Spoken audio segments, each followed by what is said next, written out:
오늘은 오스왈드 챔버스의 주님은 나의 최고봉 4월 27일자를 나누겠습니다. 당신은 무엇을 원합니까? 내가 너를 위하여 대사를 경영하느냐? 당신은 당신에게 위대한 일들이 발생하기를 바랍니까? 위대한 사람이 되기를 구하기보다 하나님께서 당신을 위하여 대사를 이루시길 기도합니까? 하나님께서는 당신이 주님의 선물을 받는 것을 좋아하시기보다 주님과 더욱 가까운 관계가 되길 원하십니다. 주님은 당신이 그 길을 알길 원하십니다. 우리가 바라는 큰 일들은 임시적입니다. 왔다가 갑니다. 하나님의 뜻은 결코 임시적인 것을 우리에게 주시는 것이 아닙니다. 만일 당신이 원하는 것이 하나님께서 주시는 축복에 있지 않고 하나님께 있다면 하나님과 바른 관계 속에 들어가는 것은 가장 쉬운 것입니다. 네, 조금 전에 말씀드린 C.S. 루이스의 책 내용과 연결되는 내용이에요. 우리는 하나님이 주시는 것을 기뻐하는 것으로 신앙이라고 여기는데, 진짜 신앙은 그 하나님이 주시는 것이 없어도, 가져가시더라도 하나님을 원하는 거예요. 그러니까 하나님이 주시는 것을 원할 때는 나는 내 자아로 충만할 수 있죠. 왜냐면 받으면 되니까 그냥. 거기에는 생명이 없어요. 가장 기독교의 핵심인 영생과 영혼은 그분을 얻는 거예요. 이것을 깨달으셔야 우리 인생이 굉장히 진실되게 되고 하나님께 듣게 되고 그분과 동행하게 돼요. 근데 하나님이 주시는 것만 기뻐하게 되면은 어느 순간 나는 지은 게 없는 가짜 집이 되는 거죠. 그래서 체크를 하고 두드리고 듣고 자기를 속이고 있나, 자기 위선에 빠져 있지 않나를 체크해 보라는 거예요. 근데 거의 안 하잖아요, 사람들이. 그냥 자기 마음대로 생각하고 이게 맞지, 이럴 거야, 라고 하나님도 그렇게 생각하시겠지. 하다가 어느 날 이제, 극심한 고통 속에서 하나님이 우리에게 진실을 이끌어내시는 일이 오는 겁니다.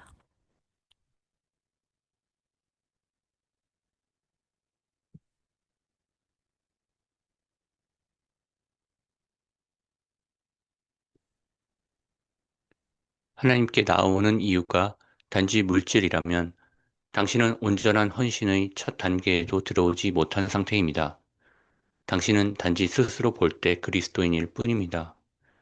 나는 하나님께 성령을 구하였지만 주님은 내가 기대하였던 쉼과 평강을 주시지 않으셨다. 이때 하나님께서는 곧바로 그 이유를 지적해 주십니다. 너는 주님을 전혀 구하지 않는구나. 너는 내 자신을 위하여 뭔가를 구할 뿐이다. 예수님께서 말씀하십니다. 구하라. 그러면 너희에게 주실 것이요. 당신이 원하는 것을 하나님께 구하십시오. 옳은 것을 구하지 않고 있다면 구해서는 안 됩니다. 하나님께서 가까이 갈수록 물질을 구하지 않게 될 것입니다. 구하기 전에 너희에게 있어야 할 것을 하나님 너희 아버지께서 아시느니라. 그러면 왜 구합니까? 주님을 알기 위함입니다. 네, 여기서의 문제는 성령을 구하였는데, 쉼과 평강을 주지 않으신다. 제가 이해하기로는 성령을 구하는 이유가 자기에게 쉼과 평강을 위한 거예요. 근데 성경적으로 성령을 구하는 이유는 예수님의 길을 가기 위함이에요. 오직 성령만이 진리로 이끄실 수 있기 때문에 인간의 육으로는 갈 수 없기 때문에 성령을 의지해서 가는 거죠. 근데 우리는 성령을 구하는 이유가 나의 편함, 나의 원함, 내가 원하는 걸 채우기 위함이라는 거죠. 그러니까 처음에는 나로부터 시작하죠. 근데 이것이 전환이 이루어져야 한다는 거예요. 주님을 구하지 않아요. 저는 이런 걸 많이 겪어요. 근데 제가 그냥 공짜로 하나님이 주라는 대로 넉넉히 제 인생을 헌신해서, 왜냐면 저는 진리의 길을 갈 거니까. 근데 뭐 10년, 20년을 만나도 저가 어떤 사람인지, 제가 뭘 고민하는지, 내가 어떤 것을 힘들어하고 무엇을 도와줄지 이런 생각 전혀 없고 매일 와가지고 공짜로 장지는 밥 해주니까 밥만 먹으러 온다면 어떻게 이런 사람을 하나님이 박수치고 네가 그리스도인이라고 할 수 있습니까? 우리는 공짜 밥을 먹어요. 우리가 세상에서도 밥을 주잖아요. 섬기시잖아요. 그러면 노숙자들이 뭐 죽을까 봐 먹으라고도 하지만 사실은 계속 공짜 밥 먹고 노숙자로 살려고 하는 건 아니잖아요.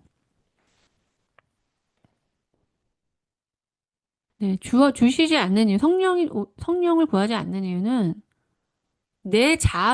성령을 구하는 이유가 내 자아를 채우기 위함이지, 하나님이 가라고 하는 그 길을 가기 위함. 하나님의 뜻이 내 안에 이루어지기 위해서가 아닌 거예요. 그 제가 이제 이 공동체 분들이나 이렇게 뭐 지적을 하던 대화를 할 때 제가 많이 말씀드렸어요. 성령이, 성령을 의지하지 않고 하시는 많은 말들은 본인들한테 진노를 쌓는 말들을 하고 있어요. 어떤 말이냐면 인간적인 말. 하나님보다 인간을 높이는 말. 하나님한테 인간한테 이렇게 해줘야 된다고 들이대는 말.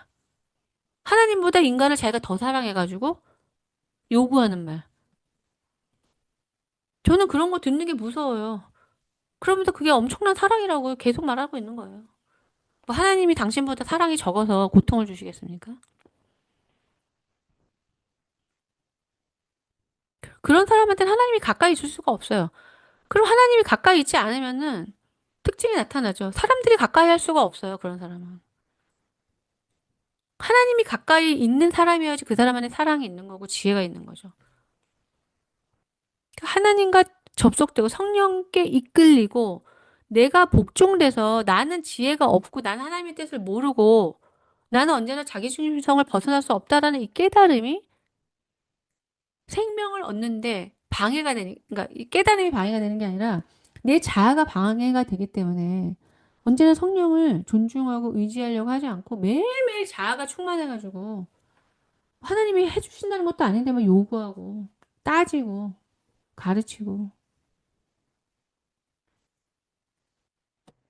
하나님을 구하는 건 하나님을 무엇 때문에 구하는 건지 평소 때는 뭐 세상에 빠지고 뭐 많은 시간을 자기 뭐 뭐 자기가 좋아하는 거 추구하다가 하나님한테는 관심이 하나도 없으면서 하나님은 의인에게 가까이 하신다고 그랬고 의인의 기도를 들으신다고 했어요. 물론 의인의 기도만 듣는 건 아닌데 의인의 기도는 역사하는 힘이 크다. 하나님이 역사하시게 하려면 그분의 뜻 가운데 하나님이 들어주시기를 기뻐하시는 기도, 너무 들어주시고 싶은 기도, 그런 기도를 해야죠. 아무리 기도를 해도 하나님이 들어주실 수 없는 기도. 그것이 성령이 없는 사람들의 특징이에요. 그리고 하나님은 우리에게 이 땅의 것들을 깨뜨리고 진리가 우리 안에 들어오면요. 죄는 깨지게 돼 있어요. 근데 난 진리를 받아들인 것 같을 때 내 육은 강해지고 자아도 커지고 성령은 없다. 그 사람은 영원을 믿지 않는 사람이에요. 왜냐면 하나님은 진짜 영원을 우리에게 주시기 위해서 역사하시기 때문에 사실 기독교인이 되면은 기쁘고 행복하고 뭐 잘 되는 것보다는 깨지고 아프고 집중하고 진실에 직면해서 바꾸고 내 자아를 복종하는 이런 훈련이 훨씬 더 많아요. 그러니까 이것이 이루어지지 않는 사람은 영적인 삶을 살고 있는 게 아니에요. 그러면서 쟤네들은 왜 이렇게 바빠? 왜 이렇게 할 게 많은가 보지? 난 다 했는데. 네, 자신의 육체를 복종하는 거는 뭐 그 트레이너라든지 군인이라든지 육체적 훈련이 필요한 거 있잖아요. 뭐 운동선수라든지 표가 나요.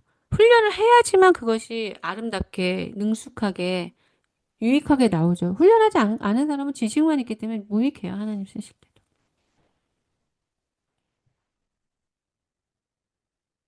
자신을 위하여 위대한 것을 구하십니까? 오 주님, 성령 세례를 제게 부어 주소서. 만일 하나님께서 그 기도에 응답하지 않으신다면 이는 당신이 주님을 향하여 완전히 항복하지 않았기 때문입니다. 여전히 주님께 순종하지 않는 부분이 있는 것입니다. 당신이 하나님께 무엇을 구하며 또한 왜 하나님께 그것을 원하는지 당신 자신에게 질문할 준비가 되어 있습니까? 하나님께서는 영원한 것들에 관심이 있으시지 현재의 임시적인 것들에 관심이 없으십니다. 따라서 하나님은 지금 이곳에서 당신을 풍요하게 하고 행복하게 하는 일에 관심이 적으십니다. 주님은 언제나 주님의 계획의 궁극적인 완성을 위하여 일하실 뿐입니다. 그 궁극적인 목적은 언제나 이는 우리가 하나가 된 것 같이 저희도 하나가 되게 하려 함입니다. 네, 굉장히 깊은 말씀이죠. 네, 저도 하나님의 뜻을 따른다고 하면서 그분의 뜻에 생명이 있는 걸 느꼈고 그분의 뜻에서 벗어나고 싶지 않고 하나님을 기쁘게 해드리고 싶은 마음으로 왔어요. 하지만 제 뜻대로 제 뜻이 이루어진 적은 거의 없는 것 같아요. 그런데 그때마다 약간의 실망이 왔죠. 그러니까 그만큼이 하나님과 내가 같지 않은 부분이에요. 이걸 인정해야 돼요. 난 하나님의 뜻을 따르는데 왜 안 해주죠? 그거 잘못된 질문이죠. 하나님은 그분의 뜻대로 이루세요. 내가 그분의 뜻을 잘못 생각한 거죠. 아니면 좀 교정이 필요한 거죠. 그러니까 언제나 하나님의 뜻은 이루어지는 거예요. 하나님 뜻이 A인 줄 알았는데 안 이루어졌네? 그냥 그 A가 하나님 뜻이 아니었을 뿐이고 그 A는 안 이루어졌지만 하나님의 뜻은 언제나 이루어져요. 그러니까 이렇게 우리가 하나님이랑 똑같지 않으니까 내 뜻, 이건 내 뜻이었구나. 하지만 하나님은 그분의 뜻을 이루셨구나. 이런 식으로 전환시키지 않고 계속 고집을 부리거나 하나님의 뜻에 대해서 관심을 안 갖는다면 하나님 또 사용하실 수가 없겠죠. 그 사람은 말로는 하나님의 뜻을 구한다고 하지만 계속 자기 뜻을 주장하고 안 들어줄 때 또 주장하고 자를 안 꺾는 사람이죠. 여기에서의 문제는 뭐냐면 영생이 없다는 거예요. 아버지의 뜻을 행하는 것이 양식이라고 하셨어요. 그러면 내 뜻을 꺾고 주님의 뜻을 간절히 구하는 사람은 그 영생을 얻고자 하고 영의 실존을 살려고 하고 영혼을 정말 믿는 사람이에요. 근데 그게 안 받아들여져요. 하나님의 뜻을 따르는 게 나한테는 싫고 너무 버겁고 좀 조금씩 하나님 뜻도 하시고 내 뜻도 좀 해주시지. 이런 사람은 아직 영생이 뭔지를 모르는 거예요. 이 사람은 육으로 채우고 싶은 거죠. 영생에는 관심이 별로 없는 거예요. 키에르케고르가 이런 말을 했어요. 먼저 그의 나라와 그의 의를 구해야지 우리의 육신적인 삶도 굉장히 위대함, 하나님의 그 영원을 바라보는 가운데서 산꼭대기 밑에 있겠지 있겠죠.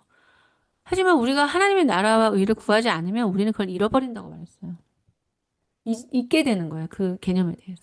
그럼 우리는 이제 육신으로 충만해지겠죠. 네. 우리는 이 엄위한 하나님의 진실을 받아들여야 돼요. 하나님은 그분의 뜻대로 그분의 일을 행하시는 분이에요. 그래서 하나님을 경험하시려면, 하나님을 알아가시려면, 하나님을 구해야 되고, 영생을 구해야 되고, 내 뜻이 아닌 것을 뺄뺄 버릴 의향이 있어야 되고, 그래서 궁극적으로 하나님의 뜻과 내 뜻이 하나가 되는 것이 생명이 충만해지는 거죠. 어떤 존재가 예수님이 내 안에 들어오시는데, 그분의 뜻과 처음에는 뭐 은혜 받아서 오시라고 했어요. 근데 하나도 맞는 게 없어요. 그분은 이타적인데 나는 이기적이고. 그분은 인내하시는데 나는 인내가 하나도 없고. 그리고 바꿀 의향도 없어요. 그럼 그분은 떠나시게 되죠. 그런데 우리가 인내가 없어도 그분에 맞춰서 인내하려고 하면 손바닥에 이렇게 맞춰져서 마음이 같아지고 성령께서 역사하시게 되죠. 강력하게 역사하시게 되죠. 그러니까 이런 사람들이 있는 곳에 기독교가 증거되는 거죠. 그러니까 기독교는 훌륭한 사람이 필요한 게 아니라 하나님을 신뢰하고 순종하는 사람이 필요한 거예요. 이런 사람을 통해서 하나님이 스스로 자신을 드러내시는 거예요. 그러면 우리는 이런 사람들을 왜 그렇게 보기가 어려울까요? 일단은 영혼에 대해서 관심이 없고, 영혼에 대해서 관심이 없으니까 영생을 주시는 하나님이 별로 필요가 없어요. 그래서 그 하나님이 금송아지든 뭐 여호와 하나님이든 별로 상관이 없어요. 어차피 영혼을 얻을 게 아니니까. 그냥 내가 원하는 금송아지로 내가 원하는 돈이든 뭐 명예든 건강을 준다면은 실제 마귀도 그런 능력이 있으니까요. 예수님한테도 마귀가 유혹했잖아요. 이 땅에서 내가 원하는 걸 줄 수 있다면 난 누구한테도 빌 수 있다. 이렇게 되죠.